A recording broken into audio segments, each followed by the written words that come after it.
महाभारत खत्म होने के बाद पांडवों के साथ क्या हुआ? महाभारत का युद्ध समाप्त हो चुका था। कुरुक्षेत्र की धरती पर कौरवों की विशाल सेना नष्ट हो चुकी थी और पांडवों की विजय हो चुकी थी। लेकिन क्या महाभारत की कहानी यहीं समाप्त हो जाती है? नहीं। युद्ध जीतने के बाद पांडवों के जीवन में एक ऐसा दौर शुरू हुआ जिसमें विजय की खुशी से ज्यादा अपनों को खोने का दुख था। जिन लोगों के लिए उन्होंने युद्ध लड़ा था, उनमें से अधिकांश अब इस संसार में नहीं थे। स्वयं पांडव भी अपने पुत्रों, रिश्तेदारों और गुरुजनों की मृत्यु से भीतर तक टूट चुके थे। युद्ध के बाद युधिष्ठिर का राज्याभिषेक। कुरुक्षेत्र युद्ध में विजय के बाद युधिष्ठिर हस्तिनापुर के राजा बने, लेकिन उनके मन में युद्ध को लेकर गहरा अपराध बोध था। उन्हें लगता था कि हजारों लोगों की मृत्यु के बाद मिला राज्य आखिर किस काम का है। उन्होंने श्री कृष्ण से अपनी चिंता व्यक्त की। तब श्री कृष्ण ने उन्हें धर्म के अनुसार राजधर्म निभाने की प्रेरणा दी। युधिष्ठिर ने हस्तिनापुर की जिम्मेदारी संभाली और पांडवों ने मिलकर राज्य को व्यवस्थित किया। उनके शासनकाल में प्रजा सुखी और समृद्ध हुई। लेकिन उनके राज्यारोहण के बाद भी महाभारत की त्रासदी समाप्त नहीं हुई थी। धृतराष्ट्र और गांधारी का जीवन। युधिष्ठिर धृतराष्ट्र को अपने पिता के समान सम्मान देते थे। हालांकि धृतराष्ट्र के सभी पुत्र युद्ध में मारे जा चुके थे, फिर भी पांडवों ने उन्हें राजमहल में सम्मान पूर्वक रहने दिया। गांधारी के मन में अपने पुत्रों की मृत्यु का दुख था। उन्होंने श्री कृष्ण को भी इस विनाश के लिए जिम्मेदार माना और उन्हें श्राप दिया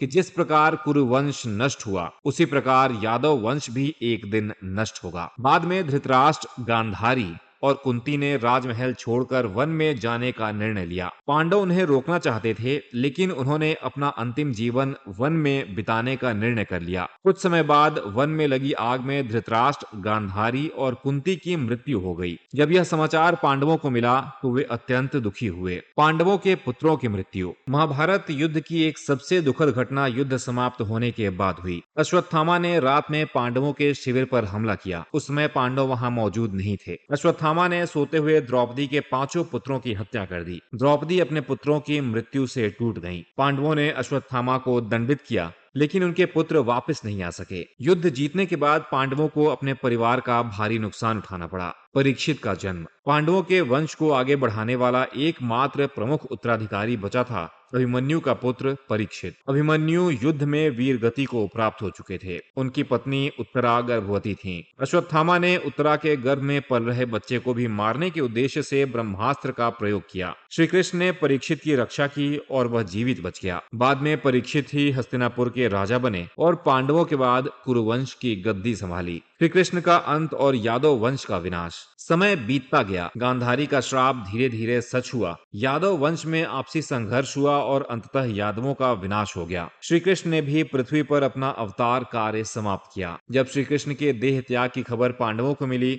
तो उन्हें समझ में आ गया कि उनका भी पृथ्वी पर रहने का समय समाप्त होने वाला है। श्री कृष्ण उनके सबसे बड़े मार्गदर्शक और मित्र थे। उनके चले जाने के बाद पांडवों के लिए संसार पहले जैसा नहीं रहा। पांडवों ने राज्य क्यों छोड़ा? श्री कृष्ण के देह त्याग के बाद पांडवों ने महसूस किया कि अब उन्हें सांसारिक जीवन से मोह त्याग देना चाहिए। युधिष्ठिर ने अपने पौत्र परीक्षित को हस्तिनापुर का राजा बनाया। इसके बाद उन्होंने अपने भाइयों के साथ राजपाट छोड़ने का निर्णय लिया। 5 पांडव युधिष्ठिर, भीम, अर्जुन, नकुल और सहदेव और द्रौपदी हिमालय की ओर अंतिम यात्रा पर निकल पड़े। इसे महाभारत में महाप्रस्थान कहा गया है। उन्होंने राजसी वस्त्र और सुख सुविधाएं छोड़ दी और साधारण रूप से अपनी अंतिम यात्रा शुरू की। रास्ते में एक एक करके सब गिरने लगे। पांडवों की अंतिम यात्रा बेहद रहस्यमयी और प्रतीकात्मक है। सबसे पहले द्रौपदी गिर पड़ी। भीम ने युधिष्ठिर से पूछा कि द्रौपदी क्यों गिर गईं? युधिष्ठिर ने बताया कि द्रौपदी के मन में 5 पतियों के प्रति समान भाव नहीं था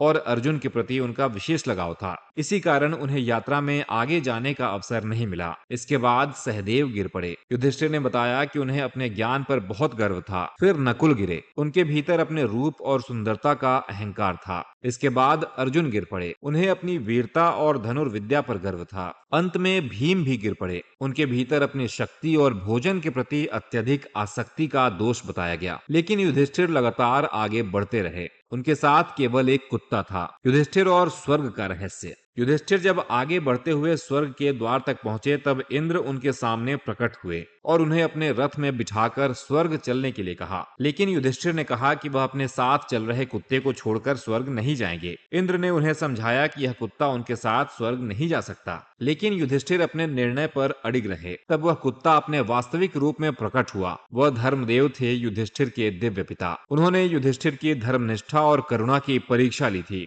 युधिष्ठिर परीक्षा में सफल हुए। पांडवों का अंतिम सत्य। महाभारत की अंतिम घटनाओं में पांडवों को स्वर्ग की प्राप्ति का वर्णन मिलता है, लेकिन इससे पहले युधिष्ठिर की ऐसी स्थिति भी दिखाई गई है जिसमें उनके प्रियजन दिखाई नहीं दे रहे थे और उन्हें एक कठिन परीक्षा से गुजरना पड़ा। अंततः उन्हें अपने भाइयों और द्रौपदी सहित अपने प्रियजनों के साथ दिव्य लोक में स्थान प्राप्त हुआ। इस प्रकार महाभारत की कहानी केवल कुरुक्षेत्र के युद्ध में समाप्त नहीं होती। पांडवों ने युद्ध जीता, लेकिन उन्होंने अपने पुत्र, रिश्तेदार, गुरु और मित्र खो दिए। उन्होंने वर्षों तक राज्य किया, फिर धीरे धीरे संसार से अपना मोह त्याग दिया। उनके बाद परीक्षित ने हस्तिनापुर की सत्ता संभाली और पांडवों का वंश आगे बढ़ाया। महाभारत की सबसे बड़ी सीख क्या है? पांडवों की कहानी हमें यह समझाती है कि जीवन में विजय ही अंतिम लक्ष्य नहीं होती। पांडवों ने सबसे बड़ा युद्ध जीता, लेकिन अंत में उन्हें भी राजपाट, धन, शक्ति और प्रतिष्ठा सब छोड़कर जाना पड़ा। कुरुक्षेत्र में उन्होंने राज्य के लिए युद्ध किया था, लेकिन जीवन के अंतिम चरण में उन्होंने उसी राज्य को त्याग दिया।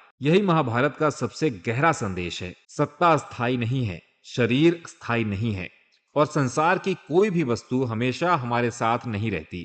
अंत में मनुष्य के साथ केवल उसके कर्म, उसका धर्म और उसके संस्कार जाते हैं। और शायद यही कारण है कि हजारों वर्षों बाद भी पांडवों की कहानी केवल एक युद्ध की कहानी नहीं, बल्कि धर्म, त्याग, अहंकार, कर्म और जीवन के अंतिम सत्य की कहानी मानी जाती है।